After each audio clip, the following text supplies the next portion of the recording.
ஒரு ஹோட்டல் நிறுவனம் இப்படி ஒரு விளம்பரம் பண்ணாங்க. எங்க ஹோட்டல்ல என்ன வேணா சாப்பிடலாம். பில்லு கிடையாது. ஆனா சாப்பிட்டா வாந்தி பேதி ஆகுனாங்க. ஒருத்தர் கடைக்கு போலீங்க. ஒரு ஹாஸ்பிட்டல் நிறுவனம் ஒரு விளம்பரம் பண்ணாங்க. எங்க ஹாஸ்பிட்டல்ல எந்த வைத்தியம் வேணா இலவசமா பார்த்துக்கலாம். ஃபீஸ் கிடையாது. ஆனா உசுருக்கு உத்தரவாதம் இல்லன்னு சொன்னாங்க. யாருமே போலீங்க. ஒரு பஸ் கம்பெனி ஒரு விளம்பரம் பண்ணாங்க. எங்க பஸ்ல நீங்க எங்க வேணா போலாம். டிக்கெட் கிடையாது. ஆனா வண்டியில பிரேக் பிடிக்காதுன்னாங்க. ஒரு பேசஞ்சர் போலீங்க. இதையெல்லாம் கேட்டுக்கிட்டோம். ஆனா மது நாட்டுக்கும், வீட்டுக்கும், உயிருக்கும் கேடுன்னு தியேட்டர்ல சொன்னோம். டிவில சொன்னோம். பாட்டில்ல அச்சடிச்சு சொன்னோம். விளம்பர பலகையெல்லாம் வச்சு சொன்னோம். கேட்கிறோமா சார்? கேட்கவே இல்ல. ஒரு சமூக ஆர்வலர் தான் ஊர் மக்கள் எல்லாம் திரட்டி தான் ஊர்ல இருக்கிற மதுக்கடைய மூடணும் வாங்க போராடலாம்னு சொன்னாங்க. வந்தவங்கள ஒருத்தர் சொன்னாரு, "சார் போராட்டம் முடிஞ்ச உடனே சரக்கு வாங்கி குடுத்துருவீங்களே." இப்படித்தாங்க இன்னைக்கு நாடு போயிட்டு இருக்கு. எமன் எருமை மேல வர்றான்னு கிடையாதுங்க.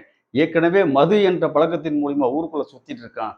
மதுதான் உங்கள் குடும்பத்திற்கும், உங்கள் ஆரோக்கியத்திற்கும் முதல் எதிரி. மதுவை தவிர்த்தால் எல்லா நாளும் இனிய நாளாக இருக்கும். நன்றி.